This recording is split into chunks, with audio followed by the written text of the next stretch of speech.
നമസ്കാരം. മലയാളി വാർത്തയിലേക്ക് സ്വാഗതം. ശബരിമലയിലെ ഭക്തരുടെ ദുരിതത്തിൽ ഇടപെട്ട് കേന്ദ്ര സർക്കാർ. ശബരിമലയിൽ എത്രയും വേഗം അടിസ്ഥാന സൗകര്യങ്ങൾ ഉറപ്പാക്കണമെന്ന് കേന്ദ്ര സാംസ്കാരിക മന്ത്രി ജി കിഷോർ റെഡ്ഡി കേരള മുഖ്യമന്ത്രിയോട് ആവശ്യപ്പെട്ടു. ഭക്ഷണം, വെള്ളം, വൃത്തിയുള്ള ശുചിമുറികൾ, മെഡിക്കൽ സഹായം എന്നിവ ഭക്തർക്ക് അടിയന്തരമായി നൽകണം. അവരുടെ ദുരിതം കുറയ്ക്കാൻ സുരക്ഷാ സംവിധാനങ്ങൾ വേണമെന്നും കേന്ദ്ര സർക്കാർ ഔദ്യോഗികമായി മുഖ്യമന്ത്രിയോട് ആവശ്യപ്പെട്ടിട്ടുണ്ട്. ശബരിമലയിൽ എത്തുന്ന കോടിക്കണക്കിന് അയ്യപ്പ ഭക്തർക്ക് ആവശ്യമായ അടിസ്ഥാന സൗകര്യങ്ങളൊന്നുമില്ല. എല്ലാ വർഷവും 1 കോടിയിലേറെ ഭക്തർ മണ്ഡലകാലത്ത് ശബരിമലയിൽ എത്തുന്നുണ്ട്. തെലങ്കാന, ആന്ധ്ര എന്നിവിടങ്ങളിൽ നിന്നായി 15 ലക്ഷത്തിലധികം പേർ അവിടെ എത്തുന്നു. എന്നാൽ മണിക്കൂറുകൾ വരി നിന്ന് തിക്കിലും തിരക്കിലും പെട്ട് സന്നിധാനത്തടക്കം ഭക്തർ ദുരിതത്തിലാണ്. ദർശനത്തിന് കാത്തുനിന്ന പെൺകുട്ടി മരിച്ചത് ഏറെ വേദനയുണ്ടാക്കുന്നു. ദർശനത്തിന് വേണ്ടുന്ന സമയം കുറയ്ക്കാൻ പരമാവധി പോലീസിനെ നിയോഗിക്കണം. സുരക്ഷിത ദർശനം ഭക്തർക്ക് സാധ്യമാക്കണം. ഇതിനായി സഹായങ്ങൾക്ക് കേന്ദ്ര സർക്കാർ സജ്ജമാണ്.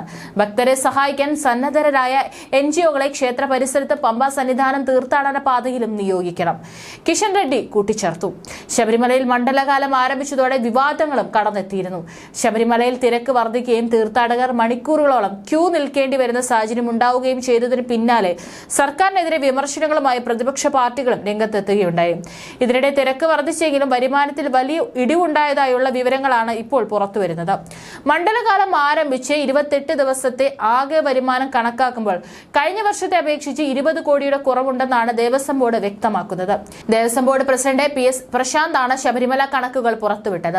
ഇക്കുറി തമിഴ്നാട്ടിൽ നിന്ന് തീർത്ഥാടകർ കുറവാണ് രേഖപ്പെടുത്തിയിരിക്കുന്നത്. തമിഴ്നാട്ടിലെ പ്രളയം തീർത്ഥാടകരുടെ വരവിനെ ബാധിച്ചുവെന്നാണ് വിലയിരുത്തൽ. ഇതാണ് വരുമാനം കുറയാൻ ഇടയാക്കിയതെന്നും ദേവസ്വം ബോർഡ് പ്രസിഡന്റ് പ്രശാന്ത് പറയുന്നു. പമ്പ സന്നിധാനം പാതയിൽ തീർത്ഥാടക തിരക്കും നിയന്ത്രണങ്ങളും വർദ്ധിച്ചതോടെ പുല്ലുമേട് വഴിയുള്ള തീർത്ഥാടനത്തിൽ തിരക്ക് ഏറുകയായിരുന്നു.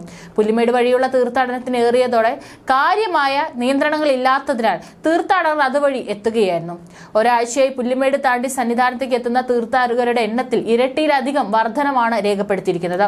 വ്യാഴാഴ്ച 2220 പേരും വെള്ളിയാഴ്ച 1544 പേരുമാണ് പുല്ലുമേട് വഴി സന്നിധാനത്തേക്ക് എത്തിയത്. ഇക്കഴിഞ്ഞ 7-ാം തീയതി മുതൽ 11-ാം തീയതി വരെ പമ്പ വഴിയുള്ള തീർത്ഥാടനത്തിന് വലിയ തിരക്കാണ് അനുഭവപ്പെട്ടത്. പമ്പയിലെത്തിയ പല തീർത്ഥാടകരും വാഹനത്തിൽ വണ്ടിപ്പെരിയാറിലേക്ക് പോയി അവിടെ നിന്ന് പുല്ലുമേട് വഴി സന്നിധാനത്തിലേക്ക് എത്തുകയായിരുന്നു. സത്രത്തിൽ നിന്നും യാത്ര ആരംഭിച്ചാൽ മറ്റെങ്ങും തങ്ങേണ്ട സാഹചര്യമില്ലാത്തതും പുല്ലുമേട് വഴിയുള്ള തീർത്ഥാടന വഴി ഭക്തർ തിരഞ്ഞെടുക്കുന്നതിനും കാരണമാണ്. പുല്ലുമേട് പാത വഴി സന്നിധാനത്ത് എത്തുന്ന തീർത്ഥാടകർക്കായി വലിയ നടപ്പന്തലിന്റെ വലതുഭാഗത്തുകൂടി താഴെ തിരുമുറ്റം കടന്ന് 18-ാം പടി ചവിട്ടി ദർശനം പൂർത്തിയാക്കുന്നതിന് ദേവസ്വം ബോർഡും പോലീസും പ്രത്യേക സംവിധാനം ഏർപ്പെടുത്തിയിട്ടുണ്ട്. അതുകൊണ്ട് തന്നെ ഇതുവഴിയുള്ള തീർത്ഥാടനത്തിന് തീർത്ഥാടകർ മുൻതൂക്കം നൽകുന്നതും